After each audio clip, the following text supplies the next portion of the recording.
Hello there my beloved Batties, and welcome to another episode of Truth Behind the Tale, the series where I take a look at some of our most famous fairy tales and delve into their real world, historical and cultural origins. And today we're going to be taking a look at the Elves and the Shoemaker.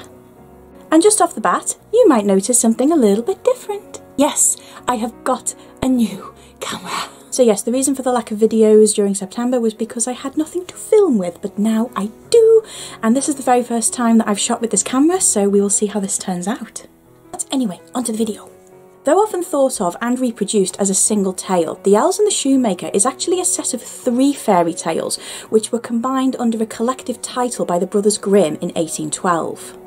As a result, the tales themselves, despite being grouped together, are in different AARNE-THOMPSON categories, which is the index which is most commonly used to categorise folk tales. In order to better differentiate between the various tales which we're going to be covering in this video, I'm going to refer to them respectively as the first, second and third tale. The original story is type 503, Helpful Elves, and this is the one that most people are probably familiar with, that of an old shoemaker who discovers that small elves are coming out in the dead of night to help him finish his shoes. The second story is type 456, A Godmother for the Elves, and tells of a servant girl who is invited to an elf baptism in a hollow hill, but when emerging realises that instead of being gone for 3 days, she has been gone for 7 years. The third is type 504, The Changeling, and tells of a woman who realises that her own infant has been switched with a fairy child and her attempts to get it back. So, as I'm sure you've guessed, for this episode we are taking a deep dive into fairy mythology. So strap in, because this is one branch of folklore that I am particularly partial to. So let's start with the one that most of us will think of when we hear the title The Elves and the Shoemaker, the first tale. Because of its connection to gift giving and gift receiving, it's often connected to Christmas in popular culture, and the image of the elves certainly help that image. But the elves themselves predate the popular image of Santa's elves. Namely, they're small, naked, and live in a man's house rather than at the North Pole. There's a possibility that they could be brownies, small elfin beings from Scottish and English mythology who are said to live in a house and come out at night when the owners are asleep to help with the housework and the chores. To thank them, the owners should leave a bowl of milk or cream as an offering, usually beside the fireplace. In the older stories, brownies were human-sized, but as time went by, they became smaller and were often seen as naked or dressed in rags. And yes, the house elves in Harry Potter are inspired by these creatures, and there's actually a nice little nod to brownie folklore within Harry Potter. When the house elves are given clothes, then they can leave a family forever. When brownies are given clothes, they leave a family forever. One brownie from Scotland is said to have angrily declared, "Red seeks in a ruffled sark, you'll no get me to do you hark." I apologise to all my Scottish bassies for that pronunciation. This concept of gift-giving something of equal worth shows up quite a bit in fairy folklore, but it also connects to something else which brings us again back to thinking of Christmas with this story, and that's these things.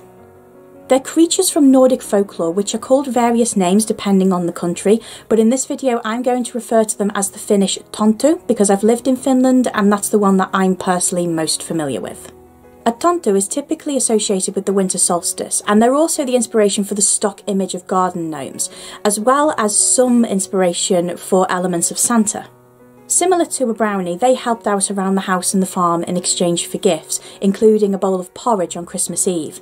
And pre-Santa, they were the ones who traditionally delivered the gifts to a family on Christmas Eve.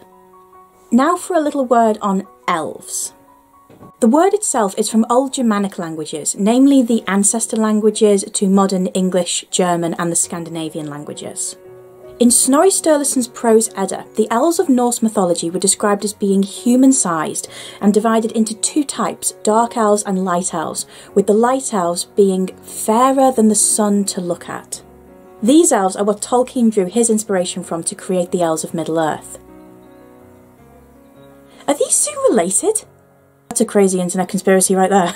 They were also said to live in Alfheim, a place later anglicised as Elfheim, itself the precursor to the word fairyland. The word elf became less common after the medieval period, and alternative native names took precedence for a little bit, including huldra and zwerg, and loanwords like fairy from French. But belief in them persisted, particularly in Scotland and the Scandinavian countries, where they were seen as living alongside human communities.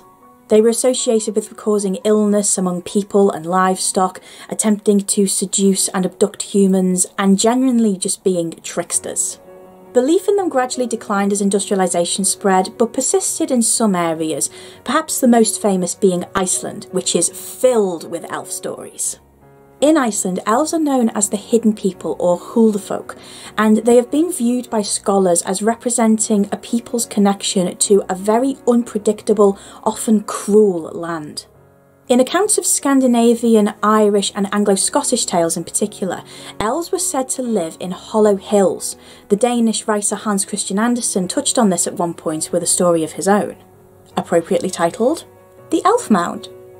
Now, all of this information that I've just thrown at you ties in quite nicely to the second story of the Elves and the Shoemaker, and that's the godmother for the elves. She goes into a hollow hill to attend an elf baptism, and when she emerges, she realises that time has passed differently in her host's world. She emerges into the human realm after 7 years as opposed to 3 days, laden with elvish gold, and learns that her old masters are dead, essentially making her a free woman. Many stories of people journeying into, for want of a better word, fairyland, often speak of how time moves differently and how somebody should not eat or drink anything from that world lest they be trapped there forever. The fact that the girl is gone for 7 years may share an interesting connection to a tale from the Scottish borders called Tamlin. This is about a man who is captured by the Queen of the Fairies and fears that he will become a tithe to hell after spending 7 years with her. As for the third story, the concept of a changeling remains pretty well known in popular culture even to this day. They're fairy children who were left in the place of stolen human children, and they showed up quite a bit in medieval literature. They were thought to be connected to the real-world concerns of the time about children born with disabilities or disorders, an attempt to explain why the child was not healthy. Identifying a changeling relied on looking for certain traits which could differ depending on the culture. In Ireland, for example, the child might be sickly and not grow, it might have abnormally long teeth, or even a beard.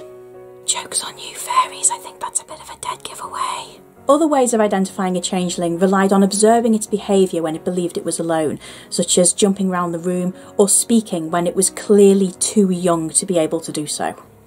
This relates to the trickster nature and essentially allows the human parents to outwit the trickery by their own cunning. In regards to the Brothers Grimm tale of the changeling, tale number 3, the mother is advised to boil water in eggshells. This forces the changeling to speak and laugh at the impossibility of such a task, which then allows the elves to return and switch the babies back. Bearing in mind the vast range of fairy folklore there is out there, it's arguably not very surprising that the Brothers Grimm thought to combine these tales like this. Even what I've touched on here is just the tip of the iceberg. As I've mentioned in a previous fairy video, I could talk about this stuff for hours. The Elves and the Shoemaker is seen as a very sweet, kid-friendly, Christmas-esque story nowadays, which I would agree with. But I think it's interesting to note not only the origins of the elves, but the different forms in which they may appear, and the Brothers Grimm likely were aware of this too.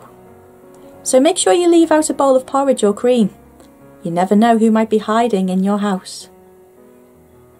Okay, Batties, so that's all I have for you today. I really hope that you enjoyed this video. Please give it a big thumbs up if you did, and please don't forget to leave me a comment and subscribe to the channel if you haven't already. It would be great to have you as part of our little Batty family. Also, don't forget to head on over to my website and subscribe to my newsletter to receive monthly updates and your free starter library. And also please consider supporting me on Patreon if you enjoy what I do, so I can continue to make videos, novels and short stories. As for the next episode of Truth Behind the Tale, it will be coming on the last Tuesday of next month. And it's October next month. We got a spooky one. Oh yes, we do.